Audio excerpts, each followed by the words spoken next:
Okay, let's continue with Objective-C basics, and you can see I've reorganized the code just a little bit to make things a little bit tidier, and I put some notes in here as well. Keep in mind that in the previous lesson we declared our my_number and our my_position for all methods to be able to see, and I put that little note right here. It says int type declared in the header, CG point declared in the header, and then here's a little term for you. This float decimal here was locally declared for only this method. So again, only this method right here knows what my decimal is. Same thing is true with my switch and my name over here. For right now, let's just stay inside of this little walled garden. And I'm going to write an if statement. So they look like this. If you have something in parentheses that you're going to test, that's your condition, and then you have your opening and closing brackets. And then if the condition is true, we're going to do what's inside of here. So we could put in here a little note that says, if true, do what's in here. All right, do that block of code. You can think of it like that. So we might just want to see if my number is equal to. If you're going to do an equal twos, if you're going to do an equal to, you're going to put 2 equal signs in there, not just one. Got to do 2 of them. And this would obviously be true right now because my number does equal 10, and you can put a little log statement here that says true. Very confident though that's right, so I'm not going to worry about testing it. You could also do this if my number is less than or equal to 10. It's still going to be true. Of course, if it was my number is less than or equal to 9, that's no longer true. In which case you might want to put in an else statement that tells you if something is not true. If not true, not true. See how that works? You can also try this. Let's put an else if statement in here, and again, we're just going to do opening and closing parentheses and an opening and closing bracket, and we can crowbar that in between our else statement down there. So now, I mean, you could do anything. You could put in here, if my number equals 9, and well, if that's not the case, then let's go ahead and check if my number equals to, or let's say, is it greater than? Is it greater than 0? Well, that would be true right here. All right. And I'll put if. I'll change this to else if all other conditions are not true, then run this. And instead of putting not true there, let me put just no other conditions.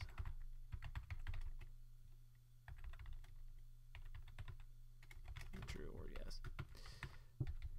All right, that's how an else or an if and an else if statement work, and an else statement. And you can also replace equals to with a not equals 9, or not equals the value after it. So you put that little exclamation point right there, and that would kind of give you the opposite effect. So now we're testing if something does not equal a particular value.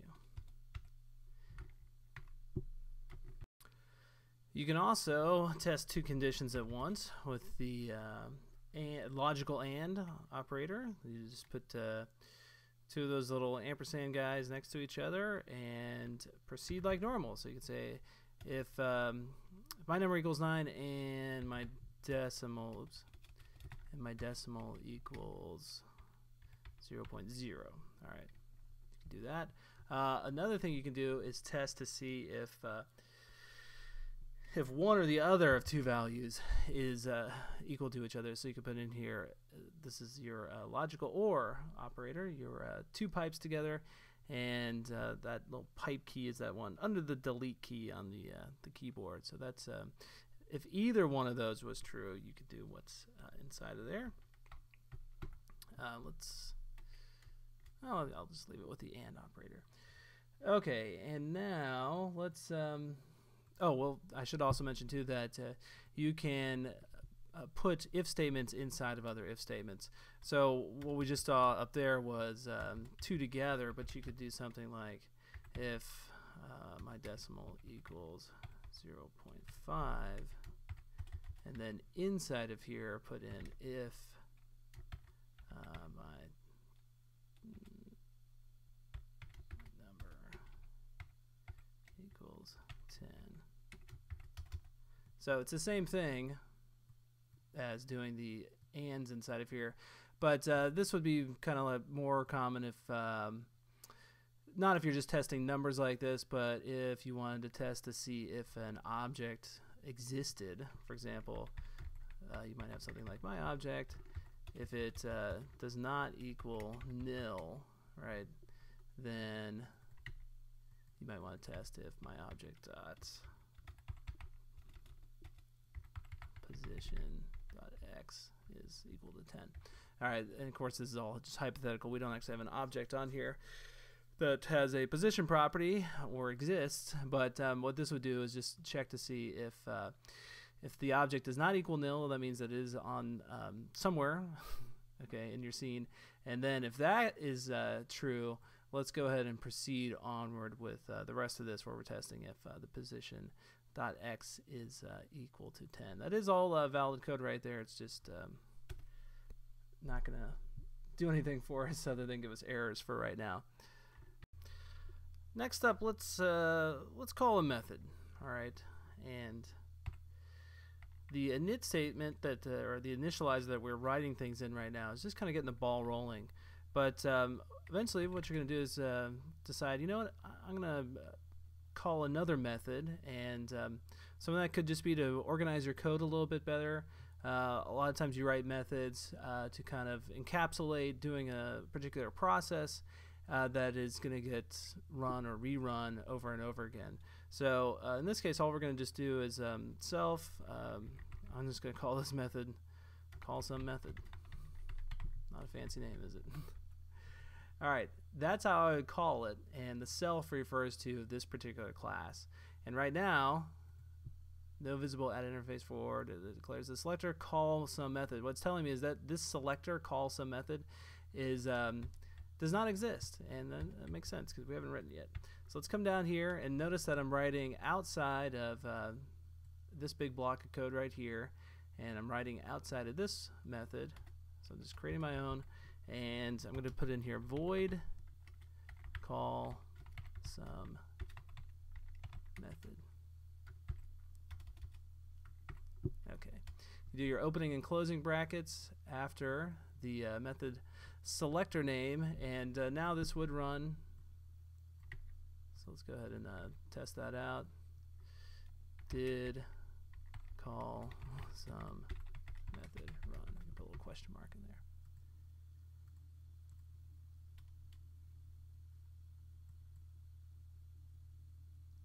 And it doesn't even matter. Yep, sure enough, that did actually run. So now that we've kind of got some nice open empty space to type again, let's put something new in here. Let's write our first while statement. And I'm just going to put in here while, and what we're doing is while a particular condition is true, we're going to do something inside of here. So we might say while my number is less than 20, then let's just call this log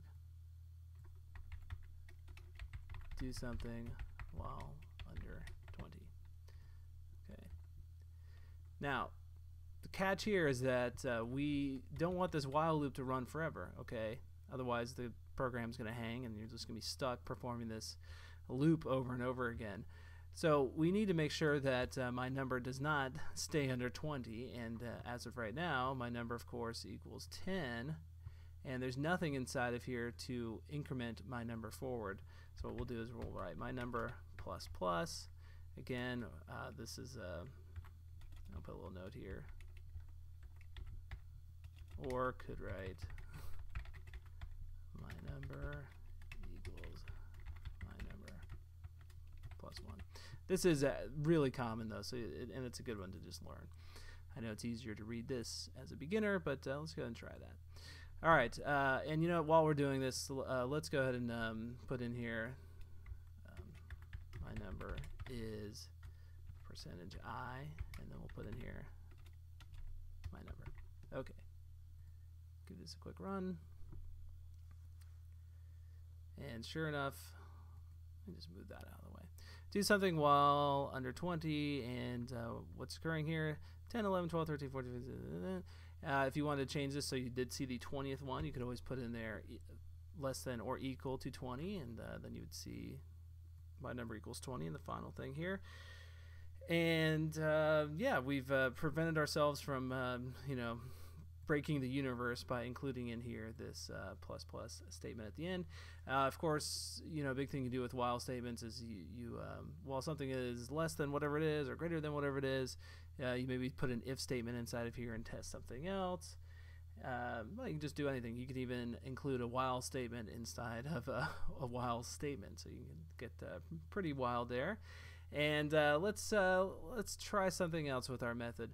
We can pass a parameter into our method, and let's do this. Let's change it around a little bit. We're going to put the colon sign right here, and then we're going to specify the type for the parameter that I want to pass in. Now I'm just going to pass in another integer to this, and I'm going to call it number to check. All right. Now this becomes, this little chunk right here, basically becomes a variable that I can test with inside of this method. So I can use, instead of 20, my number to check right here. And then I keep getting this little error up here because I've now not properly called this method. I need to pass into it a parameter, or that type integer, okay, or that type data, whether it's an object, data, whatever. All right, so to finish things off here, what I could do is I could hit escape, and you'll see that Xcode is telling me now that, you know what, if you want to call that, you better fill in or give me an integer to pass through there. And now I could put in 20, I could put in 30, I could put in 40. You can kind of see how this is getting a bit flexible for me. You know, now I can change the number to check.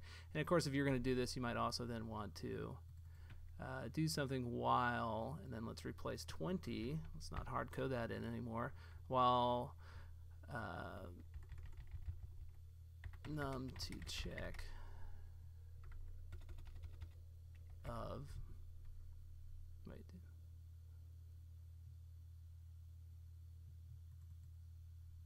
I don't know. I lost track of what I was writing.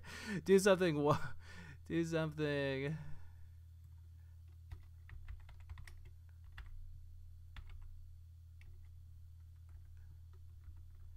Here, while this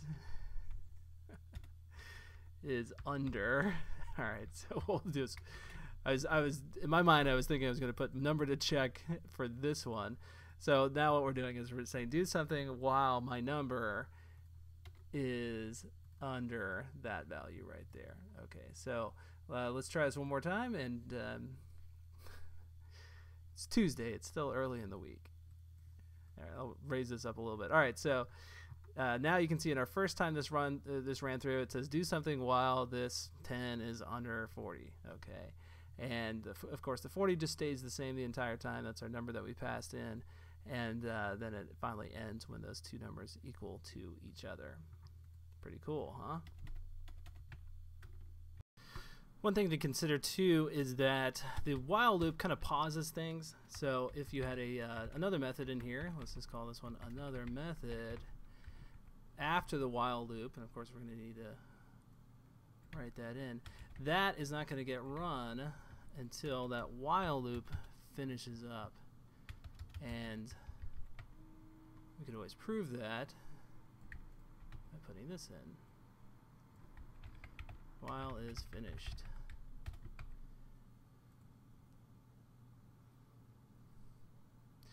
And well, while we're down here in another method, let's go and see, there it is. Let's write a for statement inside of here, so let's just get rid of this. For statements are probably your more common go-to instead of while statements, at least I find this to be true, because you can set up an integer within the condition here. So let's just write int my int equals 0. So this could be what you're testing against, and you could put in here. So you put a semicolon in there, then you put in your condition to test. So let's just say my int is under 100. Put in another semicolon, and then you put in the amount that you're going to increment my int. So plus plus. Let's just go by 1. And then everything after that is going to be your condition that runs if the for statement is true. And in this case, you don't have to increment your variable, my int, anywhere other than inside of here. So whereas in this one, it was going to be disaster if we didn't put that in. We don't have to put that inside of here because just the conditional block is taking care of that. So if we just wanted to see if this is running, we can put in here, let's just go %i my int, and then repeat back my int. And yet again, you can also have for statements inside of for statements. And of course, here we go, made it all the way up there. You could also put in a condition that will break out of this. So you could say if my int equals to 50, and then you just write break, and that would make it so that the method stopped, or the for statement stopped executing at that point. So, and you can see right down here, there's nothing after that. So it's a good little example of a for loop with a break inside of it. And if you did have a for loop inside of another for loop, if you were to run break inside of the interior one, that's going to only break out of that one, whereas the exterior for loop would still keep going about its business. So you'd have to, in essence, break out of everything there to kill both of them. That's getting a little bit ahead of ourselves, though, for right now. And let's see, what else did I want to look at in this? Oh yes, we actually haven't done a method yet that returns anything. You'll notice that we've got void in here for all of our at the beginning of all of our methods. Instead of void, you can commit to returning something from your method being called. So when you call your method, it basically the output of it will get put into something. And let's do this. Let's return background file name, and this is actually a example I used in a Coco's 2D book that I wrote recently. And we're going to put in here ns string. So I'm going to set up a background, or a hypothetical background name within here. Alright, so I'm just going to locally declare that. This is just telling me that it isn't being used. The more important thing down here is this. It's telling me that control reaches end of non-void function. Remember that word void we just saw?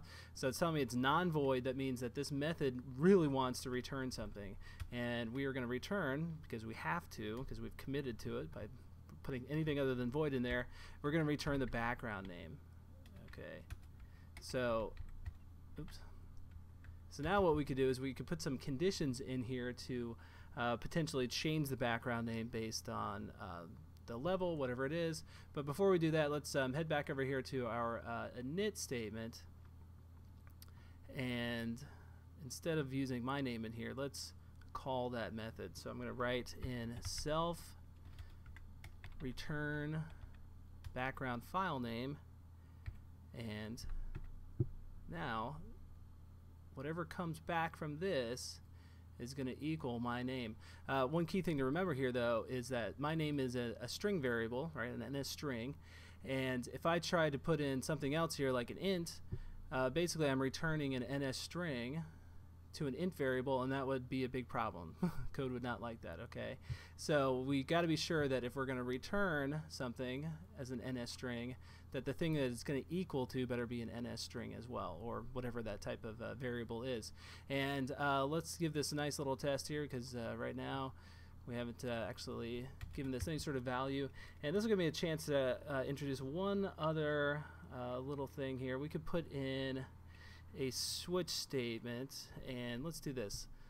Let's go all the way back over here to our header file. Let's put in a variable called int level, and then I'll take my level, come back over here to the top of the file, and we'll just put in here that level equals 3. Alright, so for all the methods inside of here, currently level equals 3, and here's my chance to write a switch statement. I'm going to put in here switch, and then I'm going to test what level equals, and in the case that it equals 0, I'm going to do something, and that would be to change my background name to make this equal to, let's just put in here clouds.png. Okay, so that could be the file name to use later on, and then I can put in as many of these case statements as I want, and to do that, the easiest thing is obviously to just copy them like so. And if one of these is a match, then obviously the line after this is just a break out of the entire switch statement. So you'd go through here and write 2. You don't actually have to put these in numerical order, but I mean, I can't think of a time that I did anything different than that. And of course level does equal 3, so that would be the one that actually matches up here. And let's just call this one sky. This one will be ground.png, and I don't know, air.png. And finally, you can have a default where if none of these other cases have been met or conditions have been met, you just put in a generic, or just your go-to for anything that didn't match the other things. And one thing to note here too is that I declared background name outside of any of the conditions inside of here. Okay, so they all know who background name is because we declared this essentially kind of a level up from all these conditions. What I wouldn't have wanted to do is declare this inside of here. Okay, so now when we run this, level equals 3, so we should be seeing sky.png when we look at that log statement that said my name is, and there it is, sky.png. So methods that return things are quite powerful, and we'll take a look at those later on when we are working with pretty much any project. But I'm going to leave you guys with this for right now, and keep in mind that if you kind of felt like you missed anything, you can always go over here, and I've written a book on Cocos 2D programming, and hard copies will be out soon. But for right now, you've got an iBook version, which you can view on your iPad, or you can view on the Mavericks operating system, which will be coming up soon. You can view iBooks on there. And the first 4 chapters of this are actually free. So what we talked about here is mostly just Chapter 2, Objective-C Basics, and you might want to go through things slower than the videos went through them, in which case there's 10 great sections on just getting started with Xcode. And if you're interested in anything else in there, well, check it out. And again, the first 4 chapters are free, and you can download that preview from the iBook store. Okay.